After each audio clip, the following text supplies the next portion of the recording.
Let's say China. China. China. China.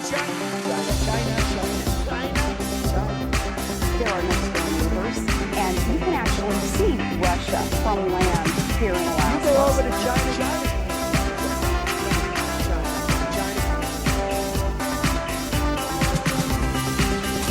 I did not have sexual relations with that woman.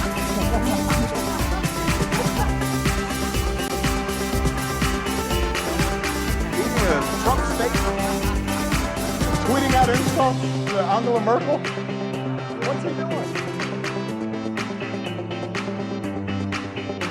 Ladies and gentlemen, please welcome your host. Hello.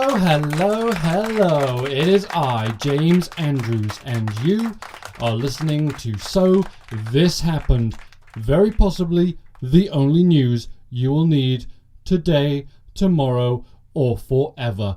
It is Wednesday, the 26th of April 2017, and United Airlines' shitty month just keeps on getting shittier.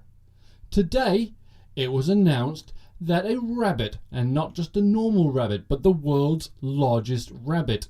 Look at a photo of this thing. It's like a bloody donkey. It really is massive. Anyway, he died on a United Airlines flight from the UK where he was born to the US where he was going to live. His name was Simon. It's a very sad thing for Simon, but my dark side just has to look at this and see a headline that says, "Rabbit dies on the way to O'Hare." Yes, I'm absolutely hilarious.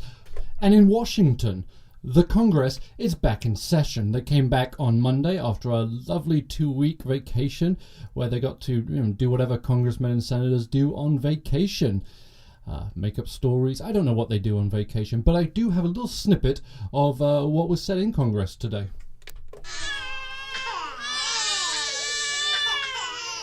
It really is just award-winning comedy today, isn't it? It's fantastic. And in other news, we're going to head down to Mexico. And no, I am not talking about Donald Trump's wall.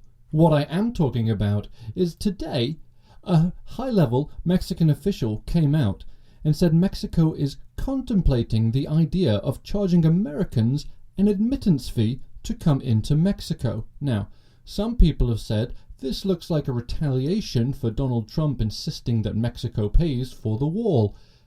But they wouldn't do that, would they? No, I don't believe it for a second.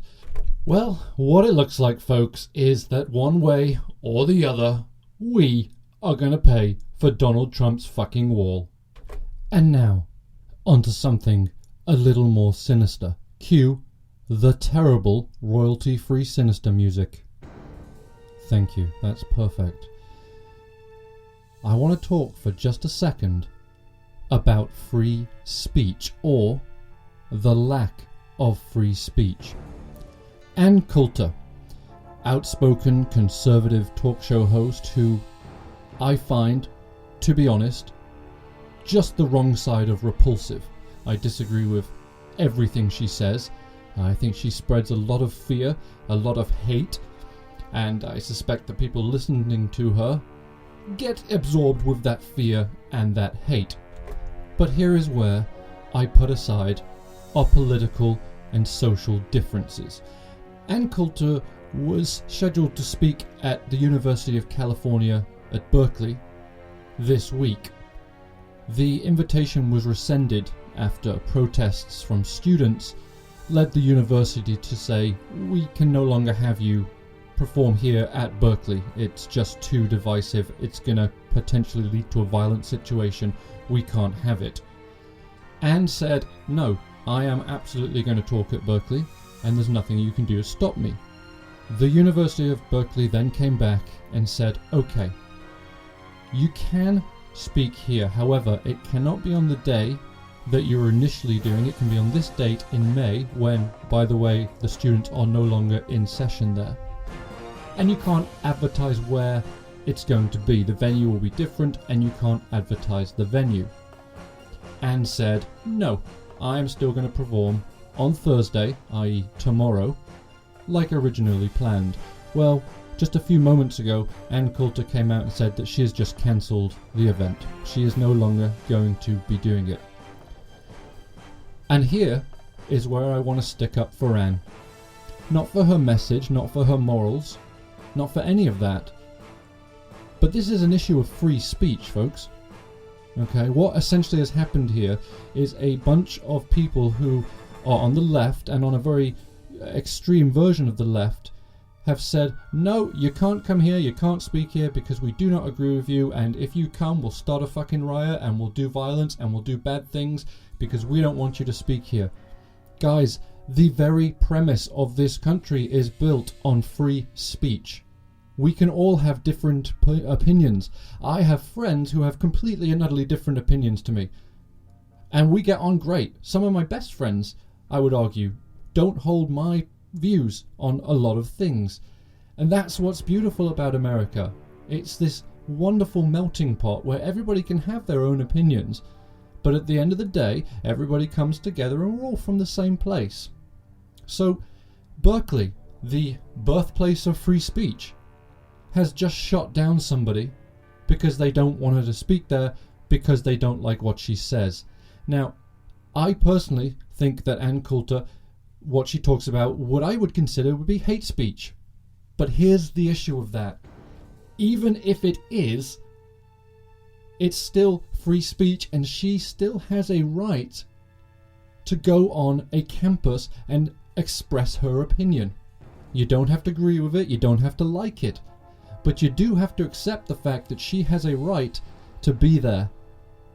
Okay, rant over. But guys, be careful, because tolerance is I see tolerance disappearing, and we don't want that to happen. So, this is not a good day for free speech. It really isn't. It makes me sad. It does. It makes me very, very sad.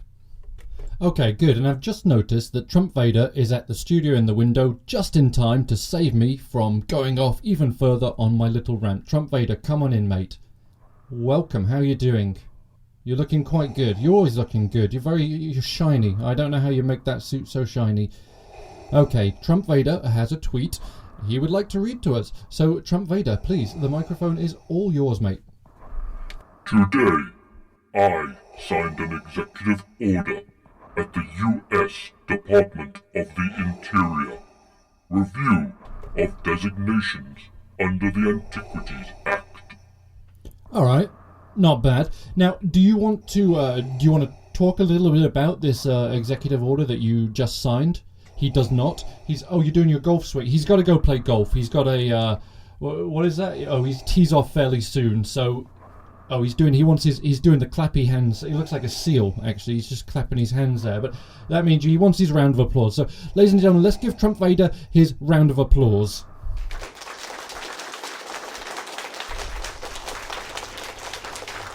Yeah, he's pretty happy with that one, I think. He scarpered out the studio fast, but he does have a tee off fairly soon, I believe. So, let's just keep going a day. Wow, well done, yeah.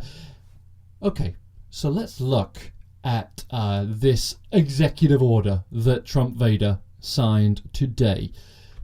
Okay, so what this executive order does, and I actually think it would probably be a good idea to have the sinister music play again, but it was terrible, so we're not going to do that. But what this executive order does, the Antiquities Act, it essentially reviews any site that has been made into a national monument in the past 21 years. Now, the reasoning behind this is that potential resources, fossil fuels, etc., may in fact be underneath where these national monuments are. And by reviewing this, the Department of the Interior is going to look at it and say, okay, well, there's oil under there, so this national monument maybe doesn't have to be a national monument anymore. Now, the Republicans are quite happy with this review. They're looking at energy independence and all these wonderful Republican ideals. The Democrats are less enthusiastic about this because what it potentially could do is really decimate these national treasures, really. Just destroy them, rip them down to the ground. And I would like to suggest, in my own humble way, that instead of trying to make ourselves energy independent on fossil fuels and really just, things of the past, we should be looking towards the future. Whether that's wind power, solar panel, fusion power. I don't know much about these things, and I have no desire to know much about these things. But I do know that every time I put petrol in my car, the little thought in the back of my head just, there has to be a better way. There has to be a better way. Now, I did have a Nissan Leaf for a while. I leased one, and it was a very nice car. But the problem was it wouldn't go very far. I mean, you'd sort of go to one place and then oh dear, I'm stuck. I've got to charge it for 21 hours now before I can go home.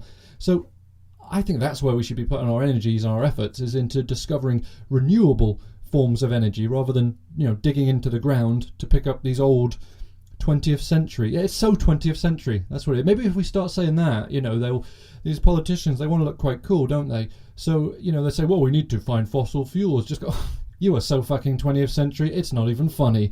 And they'll go, what? Really? I'm old? Oh, God. Well, I want to be 21st century. Well, you're not. Well, I want to be. Well, you know how to. But then my friends will not. Oh, dear.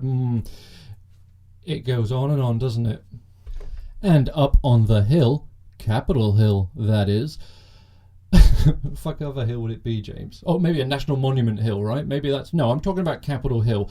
Now, the Freedom Caucus, who initially stopped the repeal of Obamacare just last week or the week before, whenever that was, have now said that they are ready to make an agreement and sign the new repeal Obamacare bill. And if those guys are ready to approve this, how fucking bad is it, folks? And we would be remiss if today we did not talk about Donald Trump's tax plan. Today, top White House officials outlined Donald Trump's tax plan.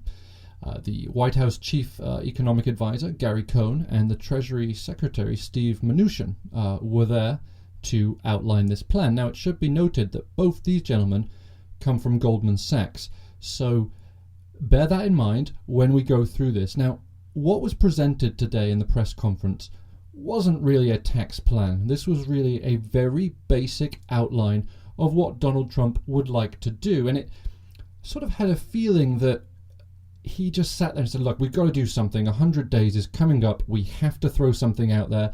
Get your asses out there. Gary, Steve, just talk to the people. Tell them that it's going to be brilliant.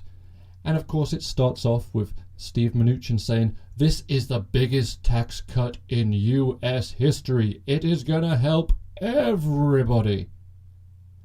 But is it? And it's very, very hard to say from this very brief outline. It was a one-page sheet that was given to the press at the time, and it just sort of had bullet points of what was going to be in this tax plan. And of course, the big one right off the bat was that tax brackets are going to be taken from 7 down to just 3. And those are as follows. You'd have the top rate paying 35%, a lower rate at 25%, and the lowest rate at just 10%. Now, as far as what income ranges fall in those tax brackets, none of that was mentioned, and that is going to be up to Congress to decide. And then the big one is that the proposal will chop the corporate tax rate from 35% down to 15%. That's massive.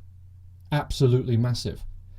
And then it says it would also eliminate tax deductions with just a few exceptions, including mortgage interest and charitable deductions.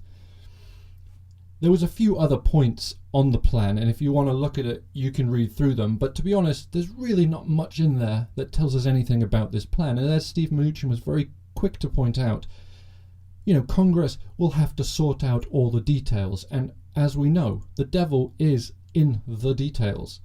Because what this looks like to me, from just reading through it very, very briefly, is that when you take those companies, those corporations, your Walmart, your Microsoft, these massive banks, Goldman Sachs, for instance, the Trump Corporation, for instance, all of a sudden they are going from paying 35% tax down to 15% tax.